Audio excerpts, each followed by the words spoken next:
Il y a deux pistes que nous donne Lucien Bidima sur la raison de l'interdiction de cet événement. Mais je crois qu'en toile de fond, il semble indiquer, c'est vrai que vous n'êtes pas juriste, mais je veux avoir votre avis là-dessus, que si vous introduisez une demande, on va dire ça, une déclaration de manifestation, si vous avez trompé le sous-préfet, il est en droit de s'y opposer. Parce que visiblement, c'est ce qu'il explique, que le MRC a voulu se cacher derrière un meeting, a voulu se cacher derrière l'inauguration d'un forage pour organiser un meeting, et que de son point de vue, le sous-préfet ayant découvert la supercherie a interdit cela. Est-ce que ça se comprend? En tant qu'un homme scientifique à la base, moi je suis un scientifique à la base, je suis né épiciste mais je suis devenu scientifique par formation. La question c'est que, pour répondre à ça, je vais être une question très simple. Est-ce que le RDPC ne se cache pas derrière le CERAC? Quand le CERAC va faire les œuvres. C'est un jeu politique normal. Tous les partis politiques, pas particulier au Cameroun, tous les partis politiques de la terre se cachent derrière les événements positifs pour faire leur marketing. Le RDPC le fait derrière le CERAC. Le MRC voulait le faire derrière un forage. Il faut bien que les Camerounais comprennent.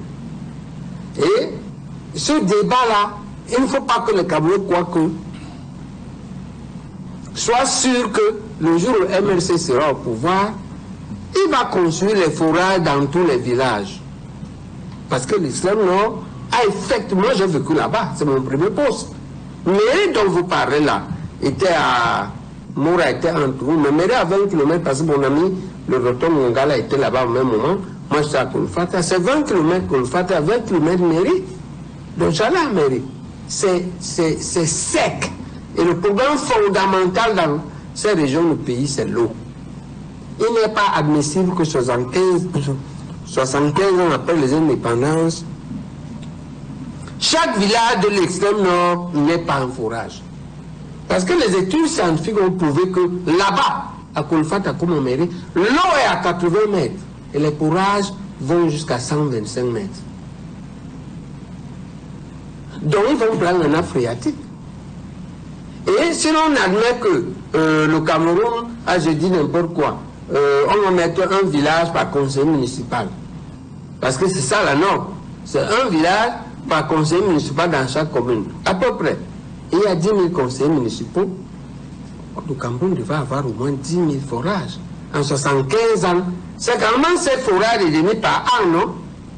Pourquoi le Cameroun n'a pas pu faire ça? Et donc, le MRC, je ne dis pas qu'il vient résoudre le problème.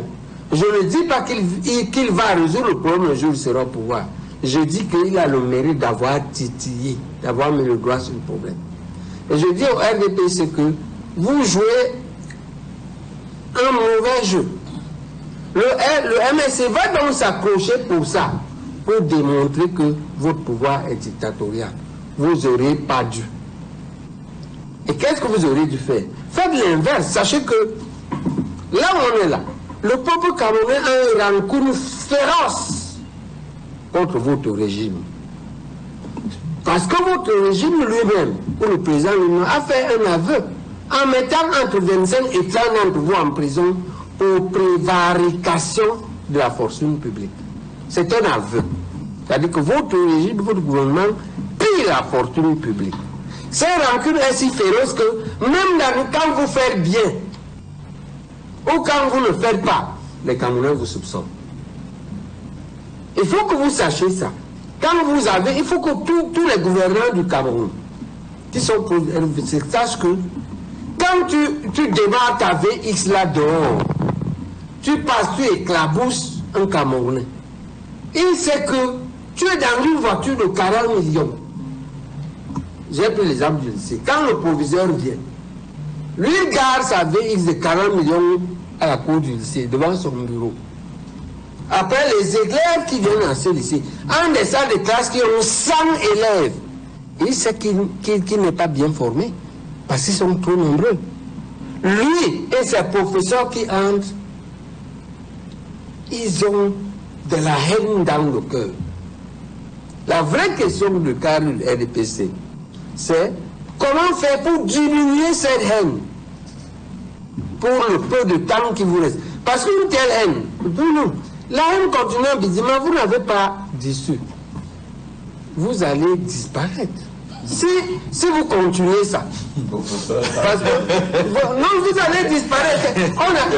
Karl Marx a démontré ça. Il appelait ça le capitalisme porte en lui-même les jeunes de sa propre destruction.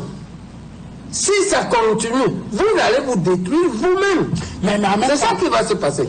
Et donc, au lieu d'aller mettre le MRC dans une position favorable, puis maintenant va polluer les réseaux sociaux avec ça, pour démontrer votre mal-gouvernance, avec un sous-préfet qui est incapable d'argumenter ou qui est mal à l'aise, vous aurez dû voter. Faites l'effort maintenant, comme ils ont fait un fourrage.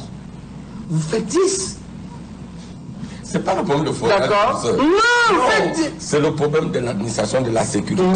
Quand vous parlez du CERAC, c'est parce que quand le CERAC fait ses activités, déclare que je fais telle activité. Oui, mais vous ne pouvez pas venir sur le prisme d'une activité qui est tout à fait sociale, faire un meeting politique. Moi, je te dis ce qui peut être positif pour vous. Moi, si j'étais au RDPC, et qu'on me consultait, ce que j'aurais dit, ils ont fait un fourrage en mairie. Nous en faisons en mairie à Kolfata, à Ferrawa, à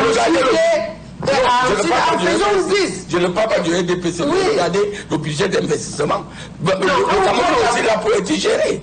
Combien de forages nous construisons par an au Cameroun dans le cadre du budget d'investissement? Avant de attends, vous pouvez construire des forages. Ça, c'est la gouvernance. Vous avez conçu 400 forages. Mais c'est 4000 forages. C'est injuste que les 4000 forages, même 1000 seulement soient dans le Grand Sud. Je vais te dire pourquoi. Parce que dans tous les villages du Grand Sud ont tous été construits à moins d'1 kilomètre d'un cours d'eau. L'eau coule sur le sol. À l'extrême nord, on boit la boue. Je te dis ce que j'ai vécu, hein. Je n'ai pas bu la boue. Parce que, étant médecin, le maire envoyait un camion citerne. C'est Amadou Ali qui envoyait ça. Ravitailler ma piscine.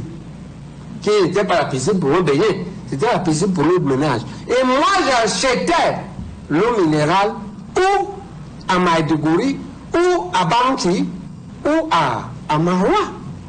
J'étais médecin, j'avais le niveau de vie d'un médecin. Mais le peuple là a des maladies de l'eau.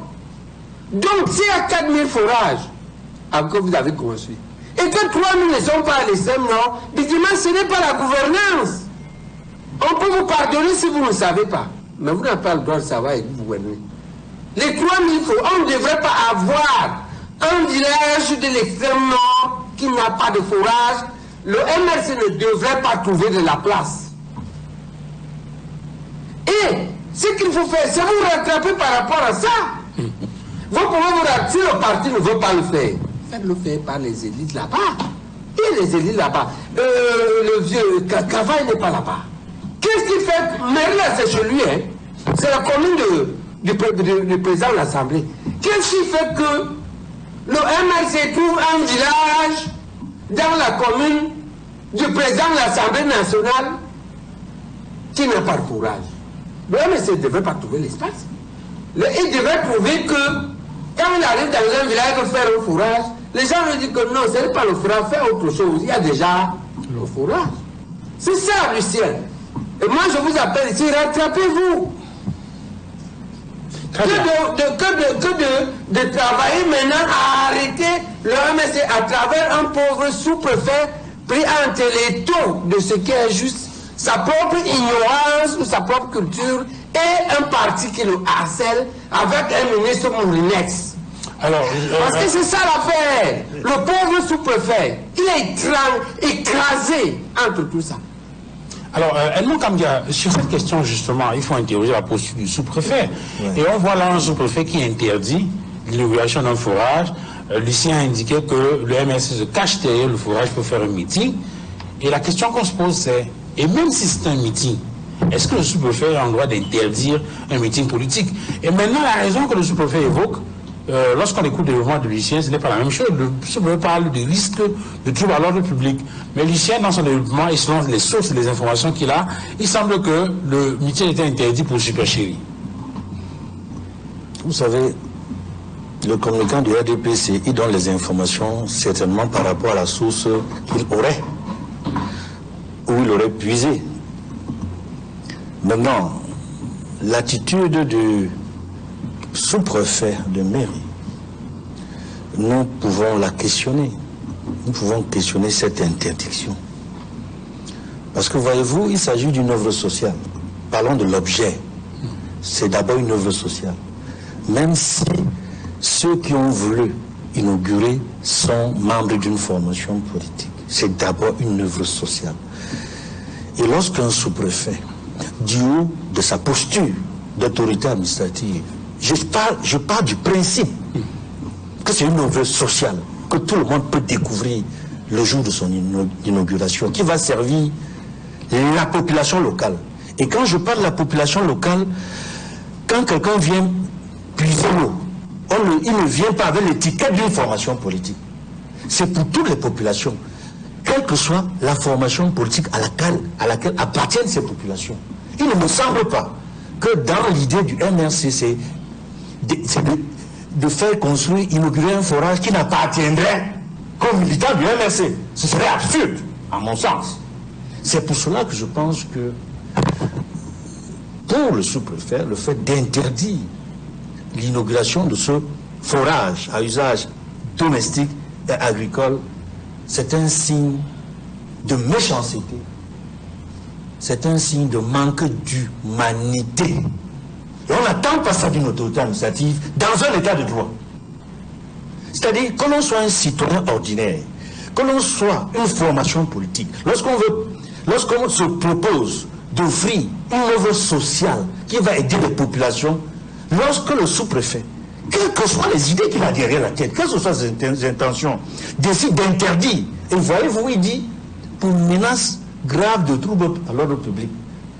Comment peut-on vouloir inaugurer un forage qui va aider aux populations, et les populations elles-mêmes viennent créer le danger, elles-mêmes viennent créer la menace à l'ordre public? C'est-à-dire, si quelqu'un peut me dire sur ce plateau que ça a un sens, je veux comprendre. On peut les troubleurs de l'ordre public. On peut. En politique, on fait ça. Professeur. On fait quelque chose de bien et on envoie un poseur de bombe. Mais l'autre question, c'est... Alors, est-ce que là, il faut mettre ça sur le compte du zèle du sous-préfet? Est-ce qu'il faut mettre ça sur le compte des manœuvres, peut-être des autorités locales du RDPC qui ne veulent pas, n'est-ce pas, voir quelqu'un leur ravir la vedette sur le terrain, ou bien cela viendrait de plus haut, comme on l'a vu par exemple dans le cas de l'interdiction du meeting du PCRN à Kribi et autres? Il est fort possible, je dis bien il est fort possible que cela viendrait de la hiérarchie du RDPC qui verrait en l'acte que voudrait poser le MRC un acte de concurrence. Mais ce qu'il faut s'étonner, ce qu'il faut dire avec beaucoup d'étonnement dans cette affaire, c'est que le RDPC existe depuis très longtemps avant le MRC. C'est-à-dire, le RDPC a eu suffisamment de temps depuis le 24 mars 1985 à Bamenda, où il est né sous les cendres de l'UNC, pour faire des milliers et des milliers de forages, non seulement dans l'ensemble de la République, mais particulièrement dans la région de l'extrême nord. Ce qu'ils n'ont jamais fait. Ils l'ont toujours promis, beaucoup de promesses, y compris des promesses, pas seulement du RDPC, mais même du chef de l'État. Mais on voit bien que dans l'extrême nord, les enfants, les mamans vont chercher de l'eau. Ce qui tient lieu d'eau, c'est la boue, comme l'a dit le professeur Baebek. Et puis, on a assisté régulièrement à la mort des enfants et des mamans qui sont allés creuser pour trouver l'eau sous le sol. C'est pour cela que je pense, non seulement en termes de possibilités pour comprendre la décision du sous-préfet, il y aurait eu peut-être la pression d'une hiérarchie du RDPC, locale ou beaucoup plus, peut-être depuis, je ne confirme pas au comité central, mais d'abord local, parce que c'est les élites locales du RDPC qui semblent avoir intérêt à ne pas favoriser cette concurrence-là sur le plan politique.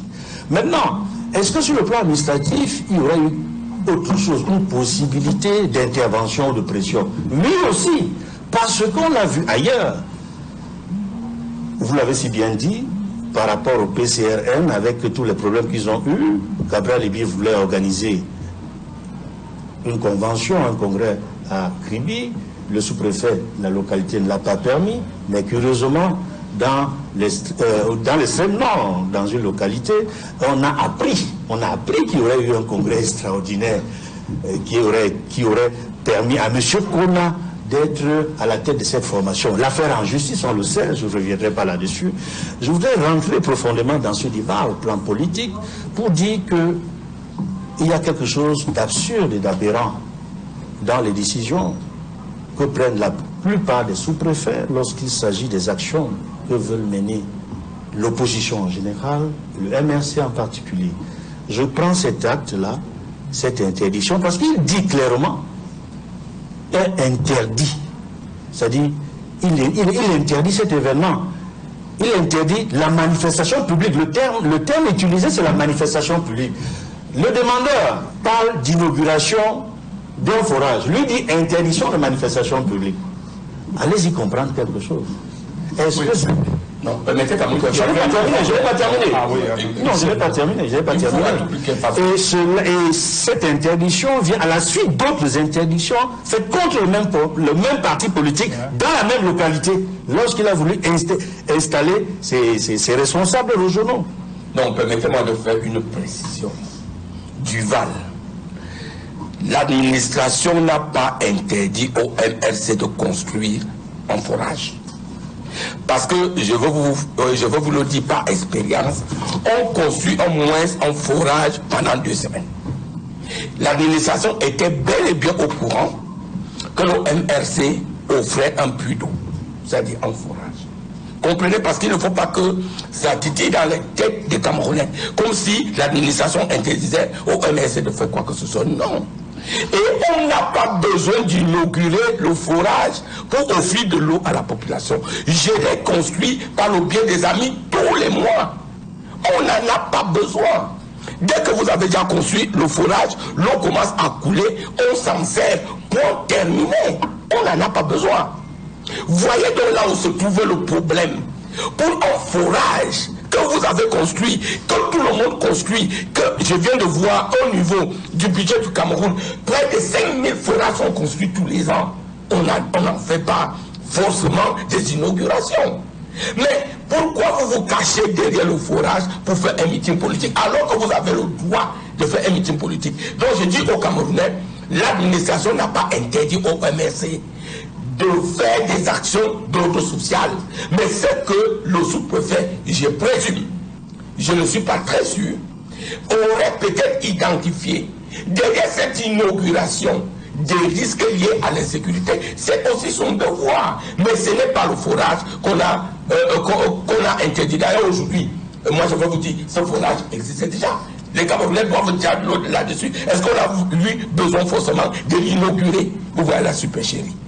Ok, alors je voudrais très rapidement, oui, en 15 secondes, oui, très rapidement, je dis bien, dire que le MSC n'a jamais voulu organiser un meeting à Méli.